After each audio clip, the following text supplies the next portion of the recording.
Hello, you curious people. I hope you all are doing well. This is Curiosity back with another argument against free will. One important thing I want to share is that my videos haven't been getting enough views lately as compared to the number of subscribers. So all of you who are already subscribed, please hit the bell notification button so that you'll be notified about my videos. And those who are not subscribed, smash that subscribe button and also smash the bell icon. The coming few videos are going to be short, so you can watch them when you please without getting bored. Talking about bored, you won't have to see my boring face in this video. Today's argument is the Assimilation Argument by Professor Seth Shabo. This argument aims to show that libertarians cannot distinguish between cases where free will is ostensibly present from cases where it is clearly absent.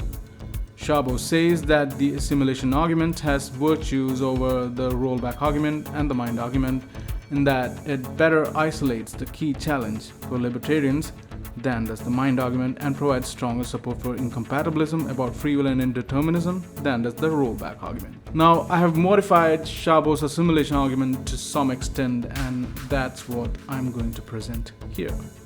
The assimilation argument. Consider the following cases. Case 1. A particle in a remote region of spacetime has an objective 0.5 probability of swerving one way and an equal probability of swerving another way. No other event in the universe influences this probability distribution or which way the particle swerves given the distribution. The particle ends up swerving in the first of the two possible ways. Case 2. A similar particle in a non-remote region of spacetime will swerve in one direction or another, with each outcome having an equal objective probability. Scientists are using a device to detect the particle's behavior. If the particle swerves one way, the device transmits one signal to a receiver implanted in Alice's brain. The receiver then causally determines Alice's brain to go into a state which corresponds to an intention to tell the truth in response to the question she has been asked.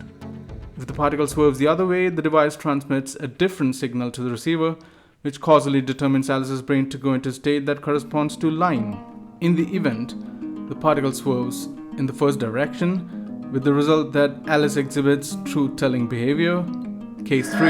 This case is exactly like Case 2, except that the device has been miniaturized and placed inside Alice's brain, where it induces one neural state or the other, eliminating the need for a remote receiver. Case 4.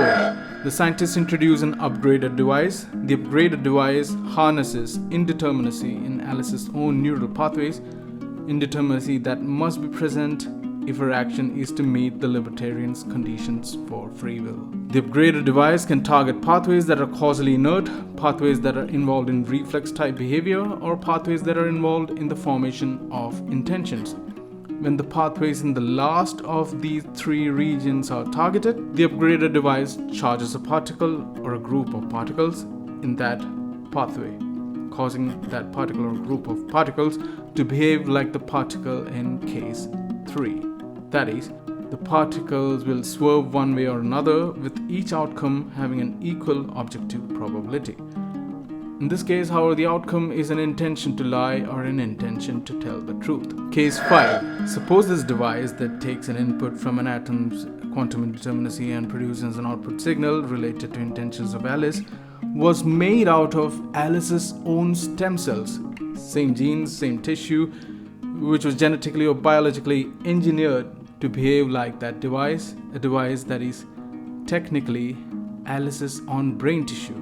It uses a biologically compatible battery or whatever, and it, over the years, dissolves or merges into the tissue and evolves into the brain. Case 6. Suppose Alice is 30 years old and this stem cell made device in Alice's brain was implanted when she was 25 years old. Now keep changing the time she got the implant backwards. 20 years, 15 years, 10 years, 5 years, 1 year, the first day when she was born. Or even consider that they did major operations and surgeries and implanted it in Alice's brain while she was in her mother's womb. Would that give Alice free will? Case 7. Now suppose that this Alice's biological brain tissue device was implanted in her while she was born, or possibly while she was in her mother's womb, with an extremely complicated operation and that this brain tissue slowly evolves and merges into the brain itself. And also, since it's compatible with Alice's genes themselves, does Alice now have free will? By merging, I mean neuroplasticity or something like that, the development of connections between neurons and stuff. Basically, those tissues just becoming a part of the brain and working in tandem, being one with the brain itself, provided the quantum indeterminacy system of taking quantum input and providing a signal output remains in this setup. Case 8. Now consider all percentages of merging of this tissue device into Alice's brain. Take 1% merging, 49, 50, 51% merging, 99% merging, and 100% merging. Where exactly does Alice gain her free will? If at 100%, why not at 99%? Case 9. Now imagine in the same system that apoptosis or cell deaths and cell division and neurogenesis, that is creation of new neurons, all of these happen in the same tissue device. And suppose now that 100% merging has happened and a lot of earlier cells have died and lots of new ones have sprung up, and also old ones are replaced by new ones. Now do you think she has free will? If so, at what percentage of merging does she develop this property? That question doesn't even make sense to me, as a lot of events have happened in the process, and pointing a finger at a particular moment just doesn't make sense. Case 10. Now this is a bit of on a tangent, but yeah, relevant enough. Now suppose Alice exists 300,000 years ago, when Homo heidelbergensis, Homo neanderthals, and Homo erectus also existed at the same time. Do you think only Alice and other human beings had free will and the other hominin species did not have it? Where do you draw the line? How far back did they actually have free will? Do chimpanzees have it? Did our common ancestor species have it? Case 11. No external device is implanted. Due to its ordinary endogenous workings, Alice's natural brain has grown such that she mulls her options, and indeterministic events happen in her natural brain that leads her to taking decisions. Now the question is, what difference do you find in case 11 and in case 9? Case 11, Alice finds herself at 30 years with a brain she didn't choose, create and control. And in case 9, she finds herself at 30 years with a brain she didn't choose, create and control. Is there any free will relevant difference between the two cases? If no, it's libertarianism debunked. If yes, then where exactly does this appeal to magic property, this begging the question property, kind of like the moral ontological argument, assume the existence and conclude the existence property, this burden of proof not met property pop up into existence? And if you point out a point at which it pops up, where is your evidence for it? The cases advance from cases in which it is obvious that no one exercises free will to paradigm cases in which an agent satisfies libertarianism, and the challenge before libertarians is to explain where randomness ceases and freedom begins. According to the assimilation argument, they cannot satisfactorily discharge this explanatory burden.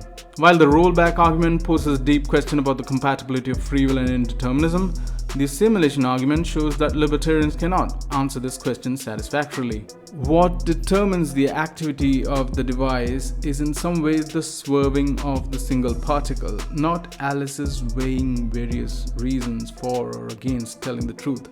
The feeling of freely weighing in various factors itself is what the illusion of free will is. How do libertarians know Alice is weighing reasons? Fundamentally speaking, reasons and desires are kind of stored information and codes in the brain. They're kind of brain states. When did free will skeptics agree that Alice is weighing in reasons freely and that the outcome of weighing in reasons is up to her? Alice will feel like she's weighing in reasons and desires and taking the decision in both cases, in case 11 as well as case 9. Why would libertarians think that in case 9 she does not have free will, or any of the earlier cases for that matter, when she does in those cases too feel like she has free will? I would like to quote Kitsch here: "What can be asserted without evidence can be dismissed without it." I hope you enjoyed the assimilation argument. See you soon with another interesting argument against free will. Until then, stay tuned and stay curious, everybody.